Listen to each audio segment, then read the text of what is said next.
Welcome to Bikini.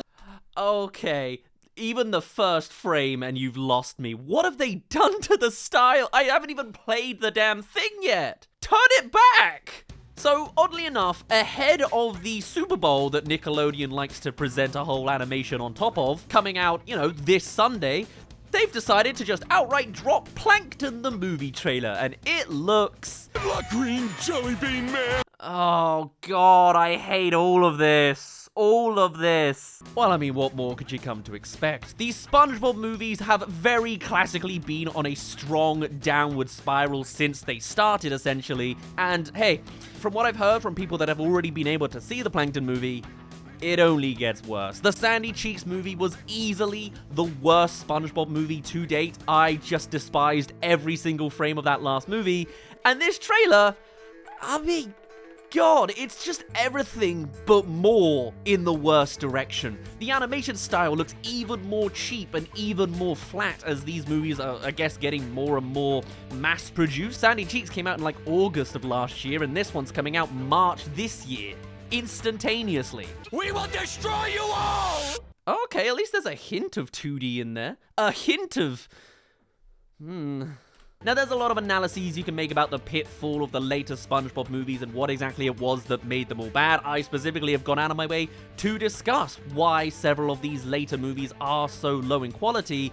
And here, it just looks like it's all coming back again. The plotline seems to be that even though this is a Plankton-based storyline movie, Plankton's kind of going to be the good guy in this, with, of course, main character that has to be in it mandatorily SpongeBob chucked in there, probably as the even more annoying comic relief that he's blended down into being, maybe with a bit of unnecessary violent slapstick humor that makes him the butt of the joke if the Sandy Cheeks movie is any kind of guideline.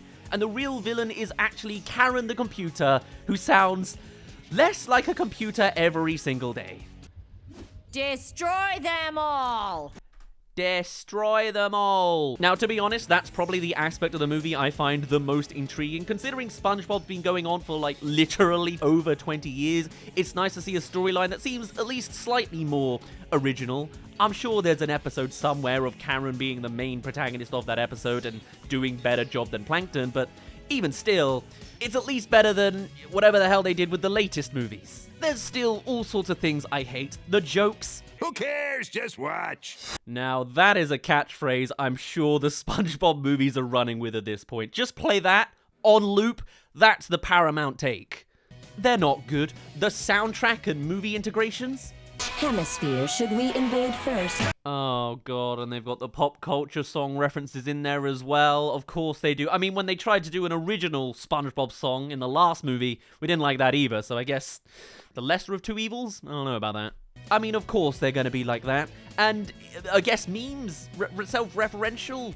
Handsome gas. Oh, no. March? It's in a month. I can't wait. I can't wait. Oh, I don't even know if this is running for bait. I don't know what it's running for.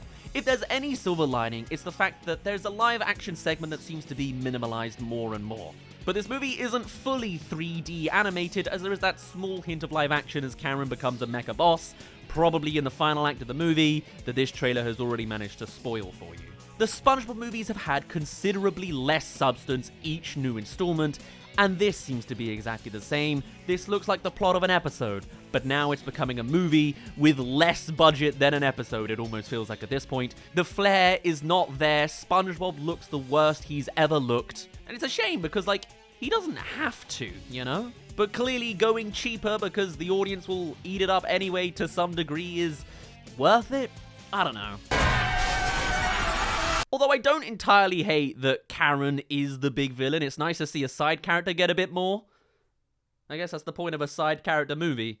But SpongeBob's a heck of a lot in this thing still. It's also interesting to hear that the SpongeBob movies have kind of been in a weird development hell as of late. I mean, both the Sandy Cheeks and this movie got fully leaked on pirating websites, but they're slowly coming out now, which I guess would implicate some sort of development problems.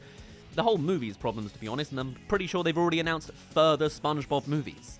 The thing that really confuses me is the fact that they didn't do this alongside the Super Bowl. That's literally this Sunday, and I'm already aware of at least 4 trailers that I plan to cover on that day. So hey, you should probably subscribe if you're interested in keeping up with more animated movie trailers that come out that day. So the fact that this came out, like, on a Tuesday? Bit weird to me. Is this just meant to be kind of like a chuck to the sideline, put it on the Netflix account and hope nobody notices it? I mean, maybe. It's been 2 hours and this trailer has a whole 61,000 views. Like, that's not looking good. But maybe it's just Netflix account problems, you know, it spams a lot. I can understand it. And unfortunately, with it being the Netflix YouTube account, the comments are disabled. Actually, it's not even for kids though, is it?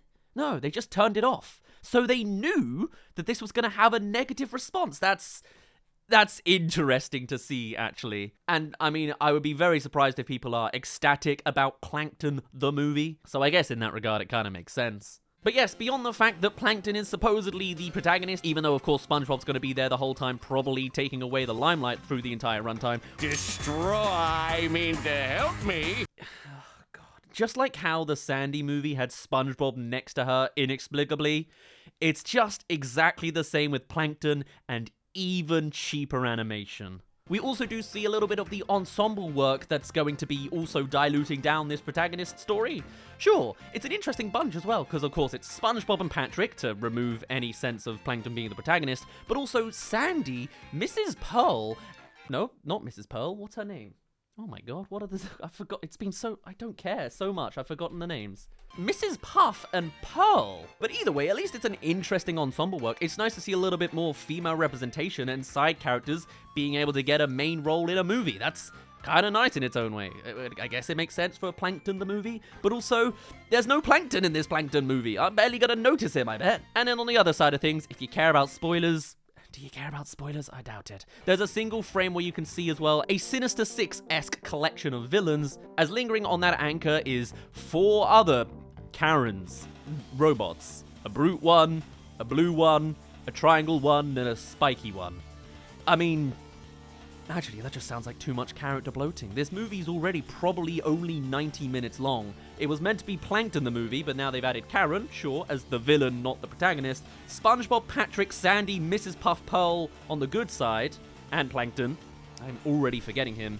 And then the villains have 5 as well. An 11-character cast to chuck in the middle of this very underproduced, under-budgeted, flat-looking SpongeBob movie. I mean, it just looks like a disaster. And from the reviews I've heard of people that have seen the movie already, yeah, it's a disaster. This is very much the Paramount way of just weird, cringe, unstructuredly manhandling this lost IP.